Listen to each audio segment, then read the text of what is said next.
সিআইডির এলআইসি এবং cyber police সেন্টারে যৌথভাবে এই অভিযানটা পরিচালনা করে। তো তাদের বিরুদ্ধে যে মূল এলিগেশন, যে অভিযোগ, সেটা হচ্ছে তারা পর্নোগ্রাফি প্রস্তুত, পরিবহন এবং কেনারে তারা ওয়ার্ল্ড ওয়াইড মোটামুটি বলতে পারেন যে চ্যাম্পিয়নশিপ অর্জন করছে। তো যেটা আমরা মনে করি যে আমাদের টোটাল নৈতিক মূল্যবোধের প্রতি আঘাত এবং আমাদেরকে ইন্টারন্যাশনাল সোসাইটিতে ডাউনগ্রেড করছে। এজন্য আমরা তাদেরকে অ্যারেস্ট করে পরবর্তীতে বিজ্ঞ আদালতে সোপর্দ করা হবে, তাদের বিরুদ্ধে আইনানুগ সকল ব্যবস্থা গ্রহণ করা হবে।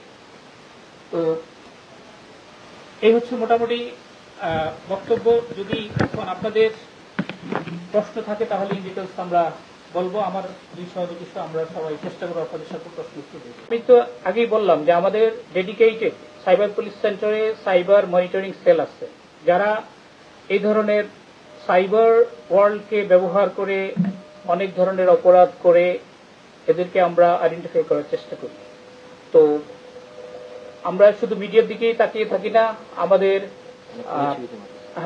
ইন এনি ওয়ে যদি ইনফরমেশন থাকে এবং সেটা যদি ফোরসিয়েবল হয়, সেটা আমরা বলি ইন্টেলিজেন্স, তার ভিত্তিতে আমরা অ্যান্টিসিপেট করি এবং যে সম্ভাব্য অপরাধকে যেমন আমরা ইন্টারভেনশনে সহযোগিতা করি, আবার অপরাধ হয়ে গেলে তাদেরকে অ্যারেস্ট করে আইনের আওতায় নিয়ে আসা হচ্ছে আসলে সিআইডি আমাদের মূল।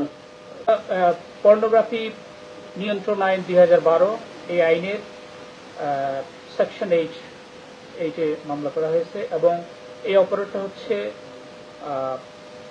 আমলযোগ্য এবং নন বেইলেবল অপরাধ। এই আজকের অ্যারেস্ট এবং আইনি প্রক্রিয়ার ভিতরে যে তারা ঢুকলো, এটাই হচ্ছে অন্যদের জন্য একটা message. It has some communicative message. আর যেটা আপনি বললেন যে অন্য যাদেরকে উদ্বুদ্ধ করা হয়েছে তাদের অনেক কিছুটা ইনফরমেশন আমাদের কাছে আছে, তদন্তের স্বার্থে এখন আমরা সেটা ডিসক্লোজ করছি না। তাদের সাথে আরো এনহ্যান্সড ইন্টারোগেশনের পরে ইন ডিটেলস যখন আমরা জানবো, দেন পরবর্তীতে তাদেরকে যারা যারা অপরাধের সাথে সম্পৃক্ত আছে বলে মনে হবে আমাদের কাছে, তাদের আইনের আওতায় নিয়ে আসা। এগুলো আমাদের এরিয়া থেকে ডিলিট এবং এগুলোকে ডিফাঙ্ক করার জন্য, মানে আমাদের এখান থেকে যাতে সহজেই আমরা দেখতে না পাই, এই ব্যবস্থার জন্য আমরা চিঠি লিখব সংশ্লিষ্ট অর্গানাইজেশন। তো আপনি জানেন অনলাইন হচ্ছে আসলে ওপেন। আপনার জন্য যেমন ওই আফ্রিকার একজনের যেমন আমেরিকা, সবার জন্য এটা হলো ওপেন স্পেস। তো এটাতে ইন্টারেক্ট করা কম্পারেটিভলি অনেক ইজি। এটা আমরা অস্বীকার করার উপায় নাই যে আমরা 100% এটাতে কন্ট্রোল আমরা করতে পারবো। ঠিক আছে, চমৎকার প্রশ্ন। যদি আমাদের পরবর্তী ইন্টারোগেশনে, ইন্টারভিউর মাধ্যমে এমন তথ্য পাওয়া যায় যে তাদের এই পর্নোগ্রাফির মাধ্যমে লব্ধ টাকা আমাদের মেইন স্ট্রিম ইকোনমিতে নিয়ে আসছে, অ্যাজ ইফ যে এখন এই টাকার মালিক তারা ভ্যালিড ওয়েতে ইনকাম করছে এরকম মনে হচ্ছে, কিন্তু আসলে এটা লিঙ্ক হচ্ছে ওই যে পর্নোগ্রাফি, ডেফিনেটলি মানি লন্ডারিং আইনে তাদের বিরুদ্ধে ব্যবস্থা নেওয়ার জন্য আমরা